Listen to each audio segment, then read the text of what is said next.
This program is intended for informational and educational purposes only. All views and opinions expressed are the views and opinions of the individuals and sponsors presenting them, and not the LTB network. Enjoy the show. Welcome to Bitcoins and Gravy, episode 14. On BitcoinAverage.com, a millibitcoin is trading at 43 cents or $430 per Bitcoin, same as last week. Is this the calm before the storm? A lot of Bitcoin insiders think so. Remember back when Bitcoin sat under $100 for months on end, and then, well, I'm not going to say to the moon, but you get my point. Now that's gravy. Welcome to Bitcoins and Gravy, and thanks for joining us today as we podcast from East Nashville, Tennessee. I'm John Barrett. And I'm Lyd Shaw. We're two Bitcoin enthusiasts who love to talk about Bitcoins. And share what we learn with you, the listener. Welcome to the show, and thanks for listening. On today's show, we are pleased to welcome into the studio our good friend Jesse Alvey, one of the Nashville Bitcoin Triumvirate, as I like to call them. Yes, one of the three founders of the Nashville Bitcoin Network. Jesse joins us for a spirited discussion about politics, Bitcoin, and all things relevant to our Bitcoin community. We also meet up with James White, another good friend of ours from the Nashville Bitcoin Meetup Group. James gives us a great perspective on digital currencies and then extends to us a friendly down-home invitation to our first Bitcoin barbecue. No, this has nothing to do with the bogus barbecue coin. We're talking Nashville-style barbecue, James White style. The real deal, with hot pulled pork, ice-cold beer, you know, Nashville summertime stuff. So stay right here for more Bitcoins and Gravy. And remember to call us on the Bitcoins and Gravy hotline with your comments or questions at 615-208-5198, or simply click on the hotline link from your mobile phone when you visit bitcoinsandgravy.com, or you can email us at howdy@bitcoinsandgravy.com. That's howdy@bitcoinsandgravy.com.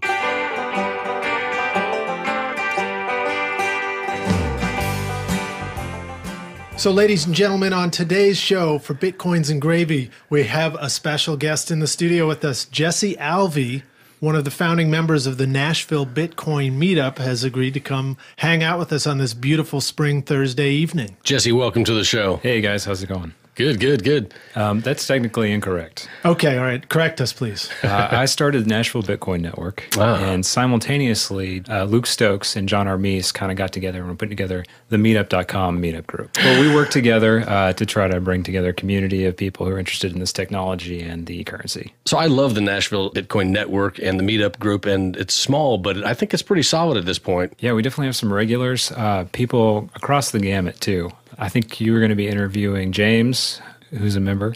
You already had talked to John Meese and Luke Stokes, and they're great guys. Yeah. What I'd like to see is more developers show up. We had a few coders, a few programmers. I'd like to get working groups together so we can really contribute to this thing in a different way other than just getting around talking about how great it is. We did have Bill Butler on the show too. He's a developer. He's a programmer himself and a business owner. Absolutely. We need programmers with a lot of money and a lot of free time. Are there a lot of tech people in town? Are they just not into Bitcoin yet like they are in Austin and other cities? Or what's going on? How can we get these people? How can we enlist these folks? Mostly what I found that we can do to promote this thing is, number one, advocate for laissez-faire, hands-off policy to regulation right now. I don't think anybody knows how the technology is going to unfold and what it's going to become. So I think to try to kill it in the cradle is not going to help this area. Well put. Tennessee, historically, has had a very low, not had really an income tax. And I think we've seen a lot of capital flight come to the state for that reason. A lot of people from Michigan, a lot of businesses from Michigan, a lot of people from California. And that's my personal agenda. That has nothing to do with the network. And that's what I would advocate for. And I think you can see the results in all these people who are coming here. And then the other thing we have is the healthcare industry. We have a huge healthcare industry. So I'm sure there's a lot of technology people ancillary to it. So Jesse, what's something new and now that's exciting you about Bitcoin? What's some stuff that you're really interested in? It's hard to keep up now. It used to be easy to follow the news cycle. And now there's things happening everywhere, which I think, It's a great sign of the success of the community. It just makes me feel dumb, though. This is the sad part. I used to, feel like I was a Bitcoin expert. I know I can explain everything about Bitcoin to you. Now, with everything going on, people ask me what's going on. I can still tell them those basic things that I know, but now there's this whole giant realm that's opened up, and I'm basically clueless. Yeah, things do seem to be happening so fast. Thank God for the Zero Block app, which has got, the Reddit feed off to the side. Basically, I just take a look at that every once in a while and kind of scour through it and see what kind of things are going on. And today it was all about Dark Wallet. Speaking of crypto anarchy, do you have any thoughts on that and what Dark Wallet is all about? I will tell you, I saw an interview with Cody Wilson, though, and the guy is truly brilliant, and he knew before he came out with the 3D printable gun, he knew that he was going to get all this flack. And he weighed it. Is it worth it? And he decided, yeah, it's worth it. So he came out with the 3D gun and he went through all of that. And now he's doing the Dark Wallet. And yeah, the guy is just listening to him talk. He really is brilliant. For one thing, I think the Dark Wallet claims that you will be able to, within your wallet, mix up your Bitcoins, right? And then spend them. So you can get some Bitcoins in from somewhere, you buy some from somewhere, send them to that wallet, and then you can mix them up right there. You don't have to go to blockchain or to one of these other mixing services. The wallet will mix them right there and send them on their way, or put them in a different wallet that's not associated with you. As far as I'm concerned, I think that's fantastic. People who are really worried about money laundering, really worried about terrorists, there are always going to be bad players out there, but the majority of the people, 95% of the people, are going to use it just because they want anonymity, and there's nothing wrong with that. They're going to use it. They may have an average of $100 to $1,000 in their wallet at one time, the equivalent. They're not going to have millions of dollars. It's not like you have all of a sudden everybody turns into a crazy terrorist and they have millions of dollars and everybody's money laundering and the children in school are money laundering. And that's just so much, hyperbolic bullshit. Well, we had an interesting discussion with James last night where James was pointing out the potential darker side to everybody adopting Bitcoin in the future, and the fact that it would be very easy to trace all transactions and know what was happening with everybody's funds going everywhere. And so certainly in a situation like that, even just conducting day-to-day stuff, you might like to have some anonymity and not have everybody know what you're spending money on all the time or who you're paying. I mean, in that case, you wouldn't even be able to pay the guy for mowing your lawn without somebody knowing for sure that you had done it. Yeah, we just have to go back to not using any digital currency or not using any fiat. And we just have to do the old barter system. Hey, kid, here's a chicken or here's a ham, right? Well, kids like chickens and hams, don't they? They also like green machines and big wheels. Oh, nice, yeah. Although we have tons of stuff to barter. I'm not worried anymore. Well, this technology, the technology era that we're in now is going to allow for this sort of cat and mouse race. It's going to, Red Queen theory, I think is what it's called in biology, where everything's adapting as quickly as it can just to sort of maintain equilibrium, the attacker and the defender. And I think we'll see that same thing in the Bitcoin space. I think it has great potential to do harm and great potential to do good, and it depends on what we as members of the community push for and advocate for. And that's why I think talking about politics is important. That's why I kind of wanted to come here today. Well, you mentioned on the forums in the Nashville Bitcoin Network Facebook group, everybody's welcome to join. John, you brought up a comment on an article from Bitcoin Magazine, Bitcoin Breaks the Fourth Wall of Liberty. And it was a commenter named Millie Bitcoin wrote, Bitcoin is software and a protocol which can be used by anyone with any political belief. Many people with a certain political belief attach themselves to Bitcoin and try to make arguments that users of Bitcoin somehow agree with their political beliefs. These people create walls to mass adoption, not break them down. One of the biggest complaints from new users is that when they try to understand Bitcoin, they are bombarded with political ideology that most people don't agree with. Well, thank goodness we don't talk politics on this show. Well, I think that's really true. I think that new users are bombarded with lots of things. I think they're also bombarded with lots of misinformation from the media, and I think that's unfortunate. But I do think there are lots of really good sources out there now for new users, for people to learn about Bitcoin that have never even heard of Bitcoin. And I think that's great that we have all of these new resources, for people to learn about Bitcoin in a non-political way and also in a non-media hype type of scare the people way.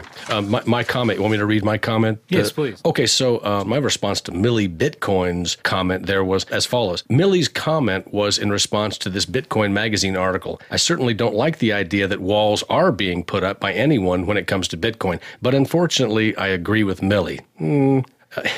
if you have a political agenda, it might be nice to make sure that you're not confusing that agenda with the potential Bitcoin, the protocol, and Bitcoin, the currency, both have. Potential is not about the exclusivity of a given political party, political movement, or political agenda. Potential is about making sure that all the people have access to this very potential.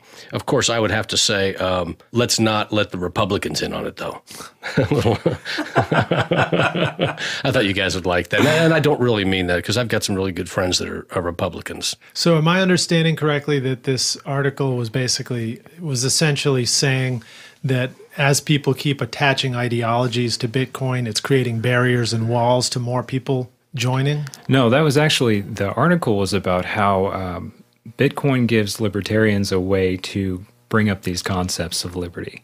And the comment was saying that there was a claim made that people are getting bombarded with libertarian ideology when they start talking about Bitcoin. Right. And John warned me about that at the first meetup we went to. I said, watch it, man. He said, watch it. There's a lot of people that like to talk about libertarianism. And I was like, oh, come on, man. And then a week into it, I'm like, oh, I get it. I know what he's talking about. Well, see, I didn't know what to expect, right? I'd never met these crypto anarchists, and I'd been in a room full of libertarians before, and I thought, well, these guys are going to all be wearing, fatigues and hunting hats and have, holsters and everything. I had no idea what to expect. I was pleasantly surprised, right? Guilty of wearing all those things, or guilty of not knowing what to expect? I do have fatigues. Oh, excellent. I'm not sure if I have any, but I did have parachute pants back in the 80s. Nice. Well, I was just kind of wondering what the warning was about. Like, I think that was a hyperbolic point that Melly was making. Mm-hmm.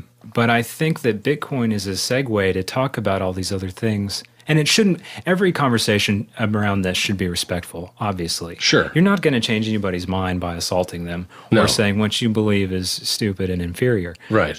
But there's so many things that you have to rethink when you enter the Bitcoin space that you kind of start to realize that your house is on fire. When you have to start rethinking about what money is and where it comes from now versus where it comes from in a Bitcoin system, from the Bitcoin technologies, you kind of have to approach these old ideas from a new paradigm. I think so. And I think that's what the article was saying, is that now, there's a way for us to say, by the way, do you know what the Federal Reserve is? Mm-hmm. Do you know that there's nothing backing your currency now? And if that's an objection you have to Bitcoin, guess what? And then going back to our earlier points, because central banks have this control and the government's ability to borrow from these central banks to do things like invade other countries, that's a byproduct of fiat currency, and that's a byproduct of the system we have now. People may be totally oblivious to this because it's just it's sort of a philosophical idea. You're re-examining something that you use every single day. Yeah. And having to approach it from a different angle. And I have to say that for me, that kind of discussion about the Federal Reserve and what the value of the dollar and all that kind of stuff, it always just kind of rang of conspiracy theory talk to me initially when I used to hear it. And so it wasn't much to talk about. But as soon as Bitcoin came into the equation and we're talking about what really does work with Bitcoin, all of a sudden what doesn't work in fiat currency becomes really transparent, and you look at it and it makes a whole lot of sense all of a sudden, and you think, wow, this really is kind of screwy. Yeah, I think a lot of people are waking up to the fact that things are not quite as they previously believed they were, or that they grew up being taught that they were. The public schools really do not do a very good job of teaching children about true history, world history, geography, economics. They just don't do a very good job, in my opinion. My public schooling in Indianapolis was just piss poor. And school is an evolution of the Prussian education system in the 1800s called Schule, which was designed to create employees. People who knew enough to be good on the assembly line, but not critical thinkers. Makes sense. And that was in the 1800s, you said? I believe so. Part of the Industrial Revolution? Yeah, Brett Venat with School Sucks podcast does a great job in kind of going over the history of the education system in America. Well, I think it's interesting that we used to have shop classes, and when I was in 8th grade, I took wood shop, and you had the choice wood shop or metal shop, and I think they still have home ec, but a lot of schools don't have any shop classes anymore. But consider that was, that was the tail end of our our industry, right? We were a real industrial country. So what were we doing? We wanted these young men to be able to use their hands because you were going to maybe go work for the Ford Motor Company on an assembly line. These kids have to be able to use their hands. Imagine the kids today, put them on the Ford assembly line. They're going to get mangled, you know? Some of these kids can barely walk. Well, they know how to use their hands on an iPhone or an Android. Exactly. And they're really good on computers, and that's the whole point. So, they're really going to be, the classes in school now are computer-based or they're IT-based so that kids are going to be really good workers in that regard, right? I mean, that's what you're saying makes sense, Jesse. And from what I understand about economics is that every country kind of goes through a industrialization period. So when you talk about cars and what we think of as old Detroit, well, even before that with the textile manufacturing and the difference between the North and South economies in the Civil War, that was sort of our growth into the superpower that we are now, or the modernity that we all get to enjoy now. But you start to see countries like Bangladesh or India going through that same phase now. Rural China, they're now having their industrial revolution where all their society works in factories. Eventually that'll probably move to Africa. But at the same time, this prosperity is bringing up the whole world, I think, as we move out of these industrial models. And so it would seem that Bitcoin may be part of the next revolution, of commerce and economy. And we were talking a little bit about this earlier. Bitcoin is going to enable more free market economy. If we can get that middleman out of the way, then maybe John doesn't need to work 40 hours a week. Maybe John puts on his taxi driver hat for 3 hours and goes and makes enough to eat for the week. Hey, how come John gets to take a break? Can I take a break first while he keeps working? No. Well, and then Lidge, sorry, my friend. Lidge will put on his hotel concierge uniform with his hotel concierge app and be an employee for 3 hours. Or, nice. Maybe you create your own distributed business models.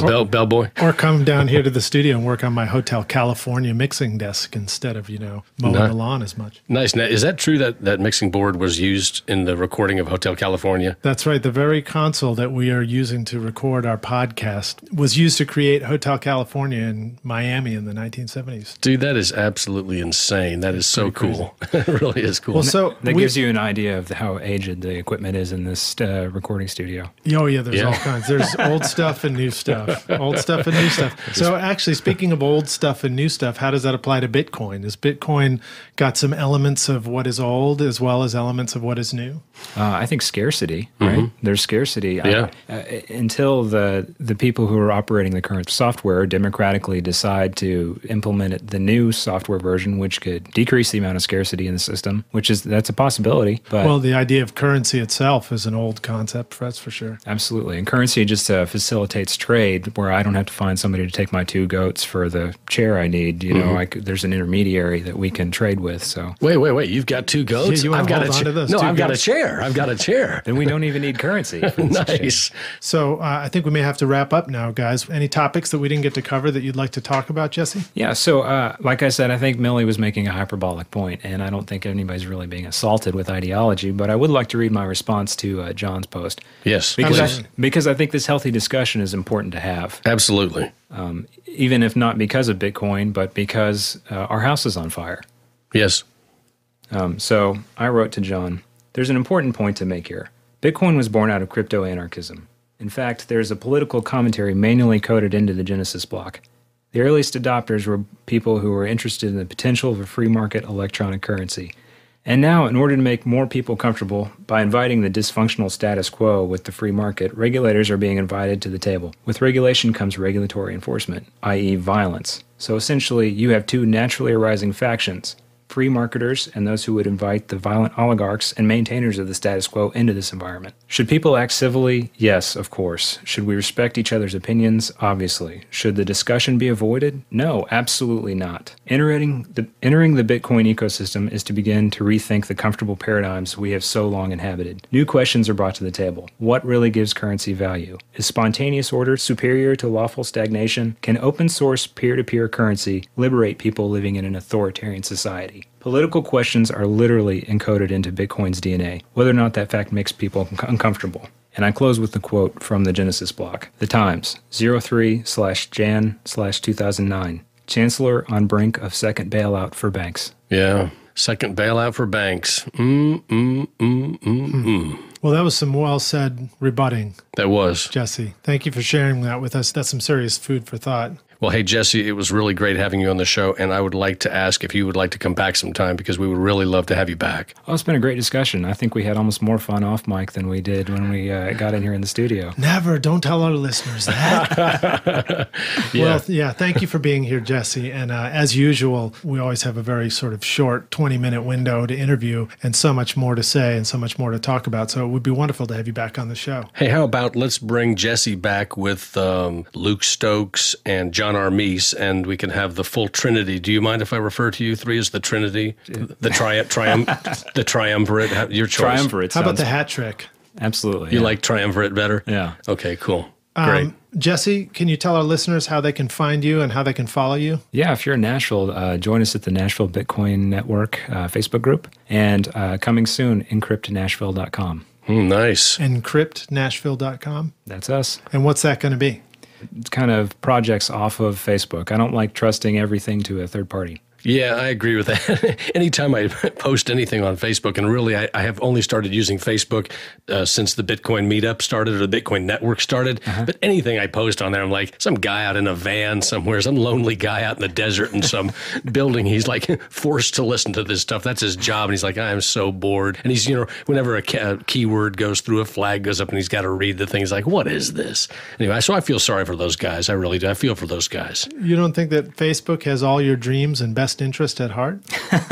Well, they could wipe us away, and that's their right as a private company. So we'd like to have our own, something we own, the key to. I want to have Mark, was it Zuckerberg? I want to have him on the show. Let's do it. I like it. Maybe we can have him and Richard Branson on the show. You mean resident of Mexico, Mark Zuckerberg? Is he now? Yeah. Oh, really? Yeah. He's a resident of Mexico? That's my Is he a understanding. resident or did he just own the place? He bought Mexico. And I think he actually just bought Mexico City, right? Just the city. Well, it's funny because you hear a lot about the corruption in Mexico, but if you get pulled over in Mexico, you throw somebody a $20 bill. If you get pulled over here, they take half your day and $120 in court costs. Oh, man. Yeah, that's definitely the truth, isn't it? You run a stop sign. I did the rolling stop a couple of months ago, and I think the administrative fee alone was like $40. It was ridiculous. Yeah, for a crime that had no victim. Exactly. Well, Jesse, thanks again for joining us on Bitcoins and Gravy, and we look forward to seeing you at the next meetup. Thanks, Jesse. Love you guys. See you on the Freedom Train.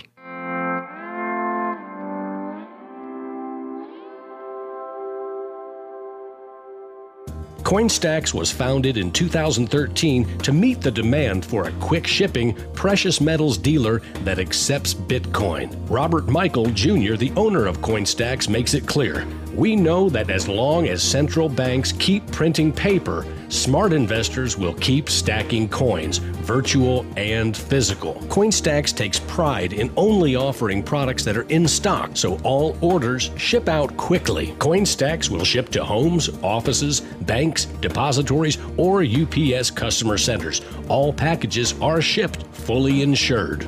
Look, when it comes to diversifying a portfolio and protecting your wealth, let's get real. There's no better way that I know of right now than investing in gold and silver. And Bitcoin, of course. Take a tip from John here at Bitcoins and Gravy and leverage some of that Bitcoin. Go to Coinstax.com today and take a look at the beautiful gold and silver coins you can buy right now using Bitcoin. That's coin, C-O-I-N, stacks, S-T-A-X, Coinstax.com.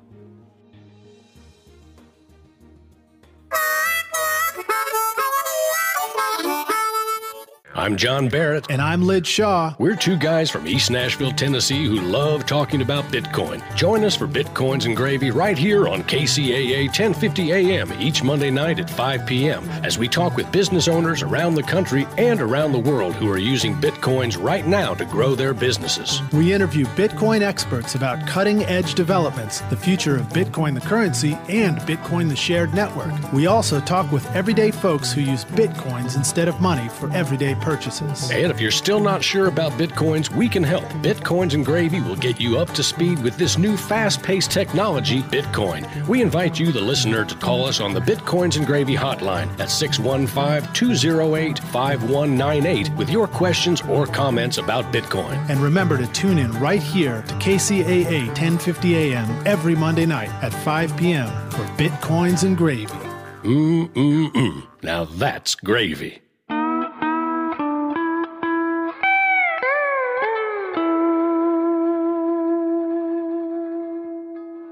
Right here in East Nashville, Tennessee, we have a wonderful school called the Montessori East. It was founded in 2009, and for their 5-year celebration, they are doing a fundraising CD of local music. So they asked me if I would write a song to contribute to the CD, and I thought, why don't I take it a step further and I'll co-write a song with my daughter Soraya, who went to the school for 2 years of preschool.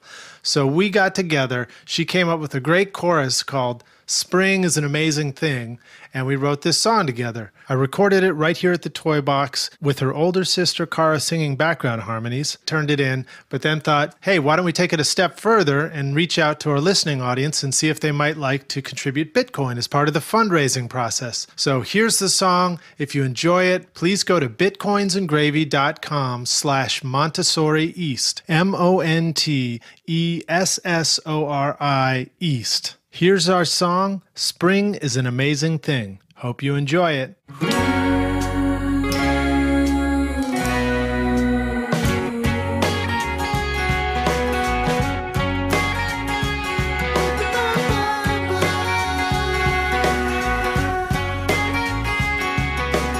woke up this morning and I rubbed my eyes and looked out the window. To my surprise, the sun was shining brightly in the sky.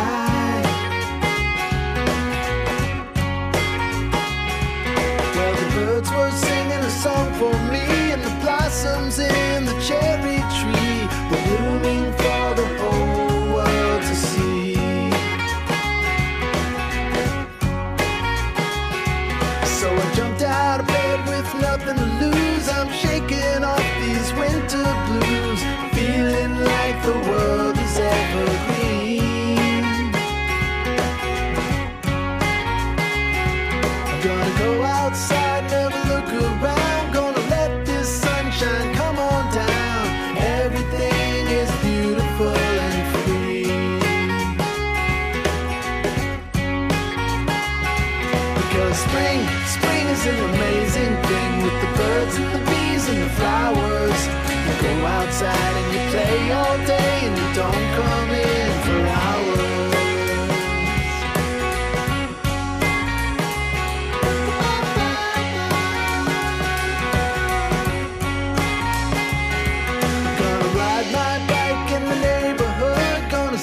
Friends, I'm feeling good.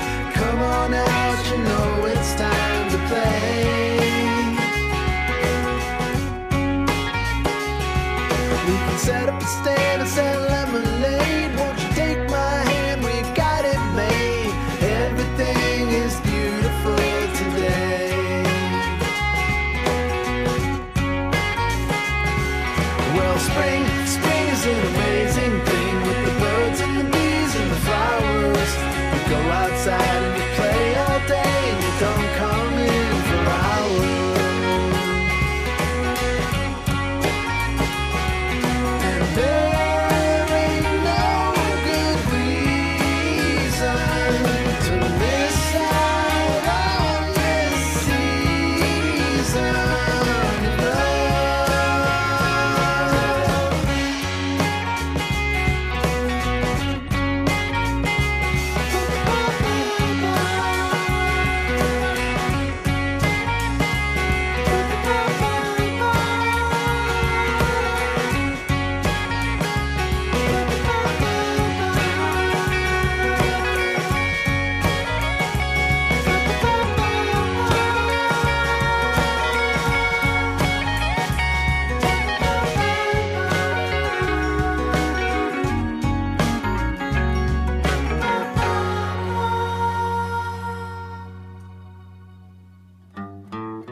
Next up, it's time for Aw Heck.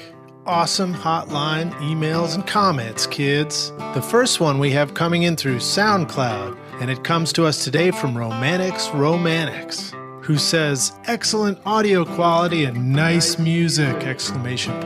Would like to hear you guys talking about Wall Street and Bitcoin from an East Nashville perspective.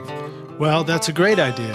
In fact, if you haven't heard it yet, please go back and listen to episode 5 and episode 12, bitcoinsandgravy.com/episode 5, or same address / episode 12, and you'll find our interviews there with Paul Vigna from the Wall Street Journal, who writes for BitBeat. He's come onto the show a couple of times and had fantastic things to say. So, great suggestion. We should have him on again at some point, and we'll certainly keep focus on that. John, what else have we got from SoundCloud comments? Another SoundCloud comment is a question from Adia Air. She asks, so when will you make the music video? Adia, thanks so much for the comment and the reminder. If I remember correctly, you're the belly dancer here in Nashville, right? Well, here's an update. The song, Ode to Satoshi, is still doing really well on YouTube with over 7,300, that's 7,300 views to date, and almost 2 Bitcoins received in tips so far from dozens of generous tippers in the Bitcoin community. So yes, Adia, as I mentioned in the song notes, I do still plan to make a music video using the Bitcoin tips I received. And yes, we definitely still want you to belly dance in the video. So if there's anyone out there who would like to step up and help make this music video, I'm happy to use some or all of the Bitcoin tips I've received so far to pay for your services. Feel free to email us at howdy, that's howdy, at bitcoinsandgravy.com with your reel or any samples of your video work. The video would probably need to be shot locally because, of course, Lidge and I would definitely want to be in it. And, of course, if there are any Bitcoin millionaires out there who would like to fly us into LA or Manhattan or Amsterdam or Tokyo, Sydney, any place like that, to shoot the video, we are happy to oblige. Bags are packed, ready to go.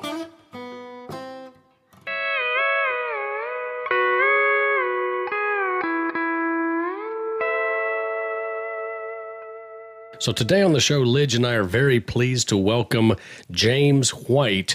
We know James from the Nashville Bitcoin Meetup group. What would you like to talk about on the show that's of special interest to you? This whole thing of whether it's a currency, a property, a commodity, the KGB's rule, it wasn't technically a ruling. That some people are getting confused. It was technically a notice. They didn't put down a hard ruling that it is property. Then, of course, you've got people saying that, well, bit's not currency, tulip bulbs can be currency and all this crap. Well, it's anything can be currency if we believe it. Right. Sure. We can barter anything. So I don't see where they're coming from with this. So how do you think that's going to affect the Bitcoin community, people who have small businesses accepting Bitcoin, and then, those of us who just want to be able to use Bitcoin, to buy a cup of coffee every once in a while or to sell Bitcoins to our friends or what have you in a Satoshi Square situation. But how do you think this really affects the Bitcoin community? Do you have any thoughts about that? You got users, you got speculators, you got hoarders that are not just speculating, but hoarding as well. You've got some of that that are thinking that this whole fiat system is going to fall apart, which, yeah, it will. All reserve currencies have collapsed. There's been over a dozen in the past 200 years. And this one's at about the end of its lifespan, if you compare it to all the other reserve currencies. Do you want to make a prediction at the end of its lifetime? Yeah. What, another week or two or another year or two? What do you say? Well, we've exponentially expanded this debt-based dollar because it has to. Yeah, it's not a matter of does someone want it to. It's a fact of its design. Yeah. And how far can that go before it's devalued, which look at the cost of living. Everything has tripled in the past 7, 8 years, 10 years. Yeah. It wasn't that many years ago. Gasoline was 95 cents to $1.10. Now we're at $3.50. Food has jumped some 14% in the past quarter and a half. And all of this is because of dollar-based. Let me ask you this, James. How do you see Bitcoin, for example, jumping into the rescue in this case? First thing has to happen, if we could move from this fiat dollar, because this Bitcoin can't be exponentially expanded. It's finite. Now, this changes the game for banks, which now is finally coming to light in the mainstream that banks just create out of thin air, not just the Fed Corporation, but banks.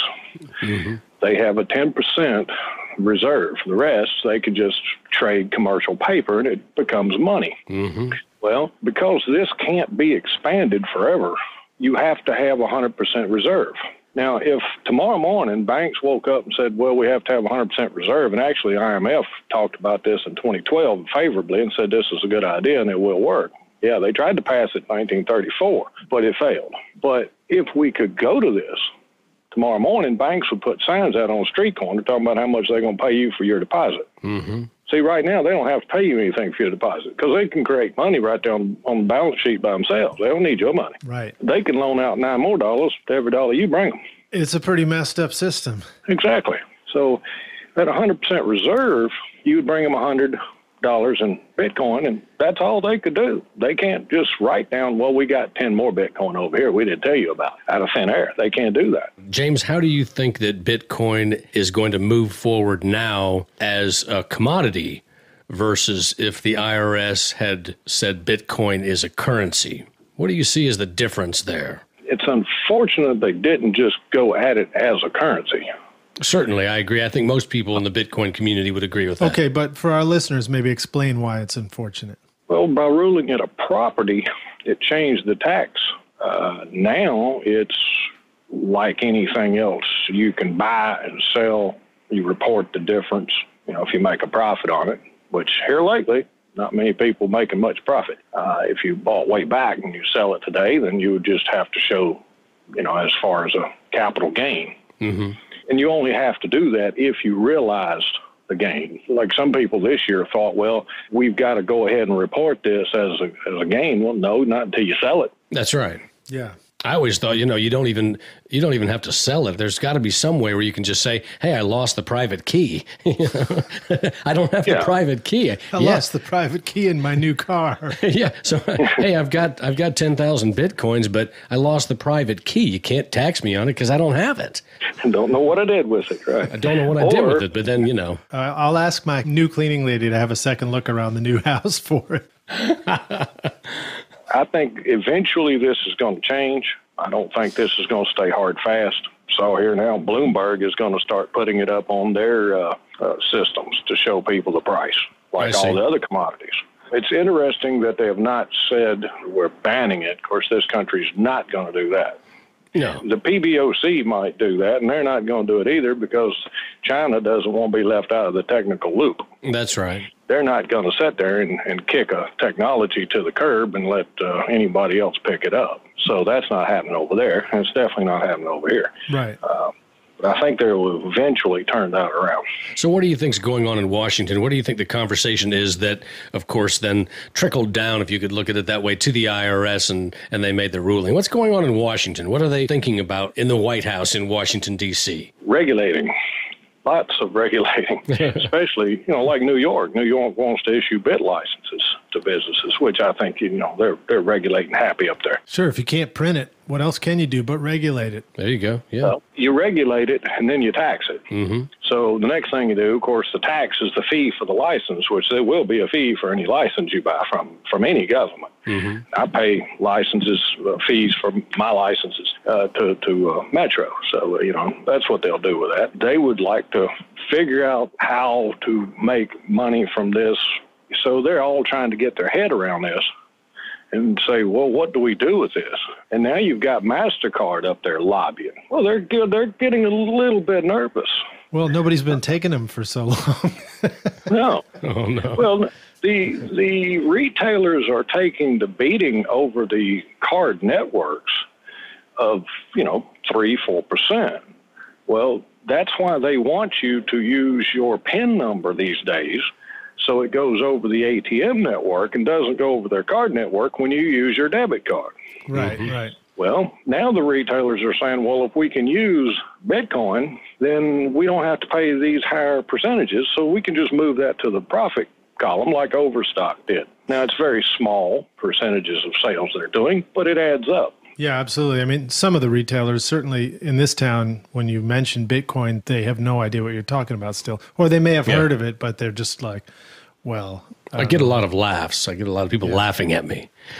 Yeah, and then when I try and explain them, that people who you spend Bitcoin are going to come frequent their establishment, they want to know how many people it is. And the truth is, we could bring in a crowd at a time, but I'd say initially at the beginning, it's going to be a trickle. It's going to be a few people that come in and want to do it at first. And as it catches on, it'd be more and more. Well, what I don't understand is a lot of retailers here in Nashville and elsewhere, if they only knew how much business they could have if they would just take their, whatever it is, a small boutique that sells candles and picture frames and jewelry, if they would only take that online, and maybe they even do have a website, if they would just start accepting Bitcoin on their website and let it be known in the Bitcoin community, I think they'd be shocked by how much business they would get. Like Lidge and I interviewed the woman from Tealit who sells teas online, right? Yeah. Remember that? And what'd she say, like a third of her business? Yeah, 30% increase in income, I think it was. Exactly. Accepting Bitcoin and Litecoin. Yeah, and that's huge. So I think that just a lot of retailers just have no idea about this.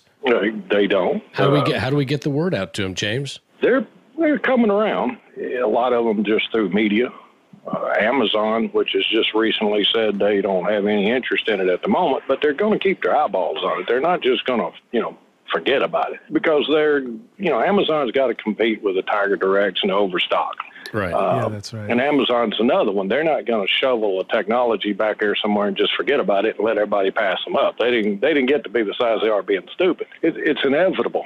PayPal is over there going, well, I'm kind of interested in it, but we're not going to fool with it right now with eBay. Everybody's on the fringes looking in going, well, who's going to jump first? Because I don't want to look dumb. Well, what surprises me is that PayPal and Amazon have not already come out with their own digital currency. Why haven't they? They've got the whole world by the balls. In other words, they've got the attention of everybody. Why not just come out with the PayPal coin, and everybody that uses PayPal would immediately start using it, wouldn't they? That's exactly what I was just thinking, John. They're probably just devising their own PayPal coin, and they're going to launch with that. I mean, I would think they would. They would immediately, almost overnight, just through their advertising and the power and the network effect that they already have, they could do a lot of damage to Bitcoin overnight, I would think. I don't want them to. I hope they don't. I hope they're asleep. But a thing is, if PayPal created a PayPal coin, by definition, if it was a decentralized currency, they would have to let go of the control of it. And to have their own brand name on something that they couldn't control might not be such a great idea. Who knows? Hey, that's a really good point. What do you think about that, James? Should PayPal create their own coin? It would be nothing more than another altcoin. Right. So take any of the altcoins and just rename it PayPal coin. It really wouldn't change the game as far as the way the altcoins and all this is working. It would just change the name. I say we use the Sorcerer's Stone coin, and we rename the Sorcerer's Stone. I can't even say that. Sorcerer's Stone. The Sorcerer's Stone. And we change that into the PayPal coin. Let's do it. Sam sells Sorcerer's Stones down by the... I'm still getting used to Dogecoin. I still call it dog coin, but anyway. Doggy coin. Yeah, we were calling it doggy coin for a while, but someone schooled us and taught us that it actually is Doge coin, and I still don't really know what a Doge is. I've got like 100 million of them. No, I don't think I have that many. Maybe 100 of them, and I still don't know how to pronounce it. That name came from a animated cartoon. That's right. It was kind of goofy. Homestar Runner. Homestar Runner, that's right. Yeah. James, do you yourself own any Dogecoin? No. What coins do you favor of the altcoins, or are you not into altcoins at all? I'm loaded on Litecoin. Oh, nice. When being the master of barbecue, come on, James. Any barbecue coin? No. I got into the Bitcoin back when it was cheap. I started watching it at $3.55. Somewhere in late 11, I remember where I was when I first saw it and what I was doing that afternoon. And I thought, well, that's kind of neat, being geeky and all, techie. I'm like, well, that's kind of cool, but it'll probably just stay there. Back then, you could buy it with a credit card. Oh, wow. Yeah. Oh, interesting. And then, of course, that ended. But it's funny that you say you got into it when it was $3.50, and that was getting in early. And then for me, one day, hopefully I'll be able to look back and say, I got in early. I got my first Bitcoin when it was $350. Right, and your grandkids will say, $350? You got to be kidding me. That's dirt cheap. You can't even buy an ice cream cone for $350. Well, James, I also first saw Bitcoin when they were at $3, and I told myself, okay, look, I'm going to go get a loan. I've got these little places in Nashville where I can get a loan. I'm going to get a $3,000 loan. I'm going to buy myself 1,000 Bitcoins. And then guess what? I just talked myself out out of it. I thought, come on, man, you're going to be paying that $120 a month for that loan, and you're going to have 3,000 Bitcoins, and what's that going to be worth? You're probably going to just be throwing your money away. Well, that's what I came to. Yeah. If I was just a couple notches smarter or a couple notches braver, oh man. Man, we could have had enough money to finally turn the air conditioning on in the studio. Oh man. I see this turning and moving. If I'm not a big chart watcher, but if you want to look at the charts, if you want to look for the proverbial, and a lot of people out there understand what a cup and handle is, if you want to look at that, you'll see right now we're making a great handle, like it's going down and looks to turn back up like the previous ones have done. Mm-hmm. But every time you form that, it breaks out again and turns back up. All we need right now is another Greece to happen. Another Portugal, Spain, Italy, which are all a mess. Mm-hmm. One more big financial mess, or another, and Target was the shot over the bow for hacking into these cards. Mm-hmm. Right. By what they did, loading software in and redirecting numbers. I think it's ridiculous. This country is one of the few that we still are carrying a piece of plastic around with a live number on the front and back of these cards. Yeah. Oh, yeah. I mean, the credit card fraud is just over the top. It's now just a big business, right? An established big business in the U.S. If you're into credit card fraud, you've got your database underworld. You can just, go to these sites, I guess, on the dark net and get yourself a credit card, or I don't know. I don't know exactly how that works. Lidge, do you know how that works? I don't know anything about that. Lidge, come on. Yeah, you can. They're called credit card dump. Right. And you can buy dump numbers for days. You sure can. What Target did for this current financial system with these cards is this was a major turning point for changing the way these cards are designed. We've got a card coming out shortly that will carry 4 cards inside by number only. It'll only show the last digits. They're pre-ordering them right now. This might gain a little traction, possible. It's early on. This is an electronic card that you can load your numbers in, but somehow this has got the last digits. This won't allow all the digits to somehow be shown. It's just a card that will store the numbers of your other cards. Oh, I see. Okay. I see. It's a little digital wallet. Wow. Okay. That's interesting. Kind of. That's a first attempt, but that's not the end all. It's got to change. It's costing the banks. It's costing the card companies. I've been called by my own bank, who am I with? SunTrust. A guy tried to use my card in England at a department store for over $1,000, and I got a phone call. Yep. So, I mean, this is costing them a lot of money to employ all these people when really there's no need in this. Yep. The very same thing happened to me when I was in Los Angeles years ago. I landed, I think I went to a 7-Eleven on the way to the studio I was working at. By the time I got to the studio, I got a call from Bank of America, and they told me my credit card number had been stolen, and somebody was already buying a TV at Walmart over in the Valley. Wow. So they had to issue me a new card while I was out there and get it to me. Well, something like that happened to me. Somebody in California actually used my credit card. I don't know how they got my credit card. They physically didn't get a hold of my credit card because I was here in Nashville, but they got a hold of my credit card numbers, my debit card, that's my Visa for my Bank of America, and bought some women's wigs. Oh, no. That was me, John. I'm sorry. I was trying to keep it from you, but damn it, Lidge. I didn't. That is not funny, man. I can't believe you did. I was going to surprise you later at the show, man. It was part of our next episode. Oh no. Oh, but yeah, that was a little bit weird. But you're right, James. What's going on is crazy. I mean, not just the wigs, but we've got to move away from this ridiculous plastic. We've got to get into the 21st century and start thinking about the 22nd century. Right. When so much money being moved anyway is digital with cards right. of all descriptions. So there's very little physical money being passed around. Most of us don't keep dollar bills in our pockets anymore. I very seldom do.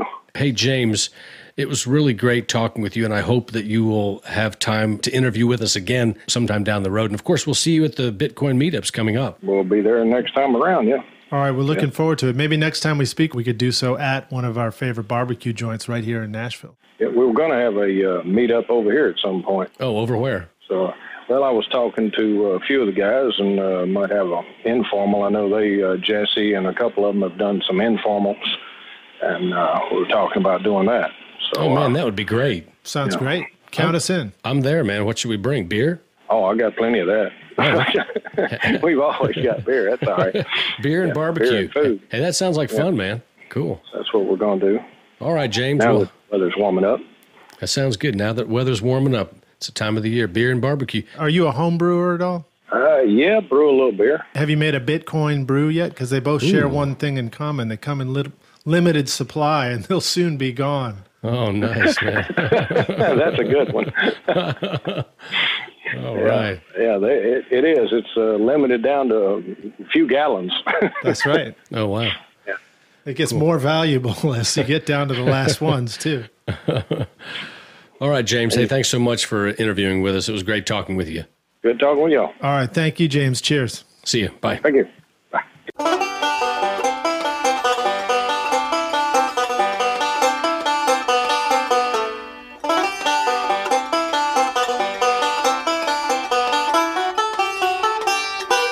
Thank you so much to our good friends Jesse Alvey and James White for taking some time out of their busy schedules to come talk with us. We would also like to give a special thank you to one of our sponsors on the show, MicTech, the Nashville company that has provided our microphones. We've been using the fabulous PM9 microphone for our podcast since day one and owe our award-winning sound to MicTech. To find out more about our guests and sponsors, visit our show notes at bitcoinsandragvy.com/episode 14. Thanks so much for listening. We greatly appreciate your time and attention. Hey, Lidge, let's also give a special thanks to our friends in Southern California listening in on station KCAA, 1050 AM.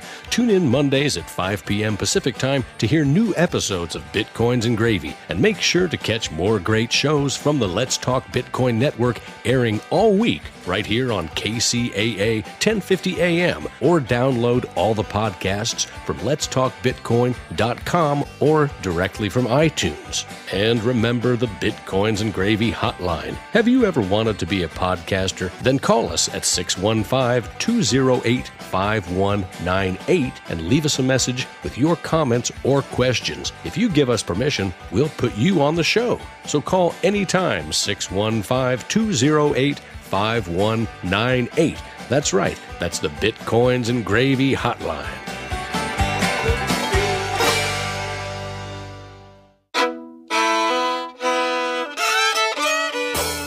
If you enjoyed the show, please take a moment and leave a review or comment on iTunes or SoundCloud. Let us know what you like or where we can improve. And remember, it's your reviews that help new listeners discover Bitcoins and Gravy, plus all the other great shows on the Let's Talk Bitcoin Podcast Network. And it's your generous tips that allow us to create the shows. I'm John Barrett. And I'm Lidge Shaw, and you've been listening to Bitcoins and Gravy from East Nashville, Tennessee.